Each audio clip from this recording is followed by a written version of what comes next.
वालेकुम। अज की वीडियो थानू दस रहे हैं जी बवासीर के बारे दे विच। बवासीर एक आम जी बीमारी है तो बीमारी कुछ भी नहीं तो लेकिन इहदा परेशानियां बंदे नू कर दिंदी है। कदी किसी नू बादी हो गई, किसी नू खूनी हो गई तो तकलीफ भी किसी नू बहुत ज़्यादा होने लग जाती है। इहदे बारे दे विच थानू दस रहे हैं भी ये ज़्यादा मिर्च मसाला खाण नाल भी हो जाती है, कब्ज़ नाल भी हो जाती है। तो कोशिश करो मिर्च मसाला घट खाओ तो कब्ज़ होवे तो उहदा इलाज करो। तो जे खुदा ना खास्ता बवासीर हो ही जावे तो फिर उहदे वास्ते थानू नुस्खा दसांगे। वो नुस्खे दे नाल थानू इंशाअल्लाह शफा होएगी, अल्लाह पाक मेहरबानी कर देगा।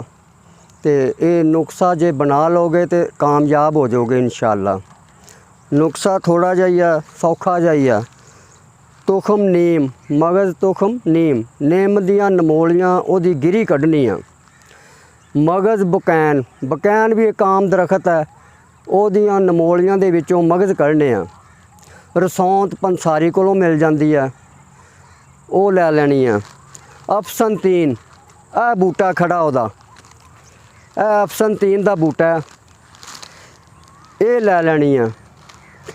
रसौंत, अफसनतीन ते तुखम बकैन ते तुखम निम, ये चार चीज़ां नू कुट पीस के ते गोलियां बना लैनियां। सुबह शाम 2 गोलियां सुबह ते 2 शाम ये खानियां।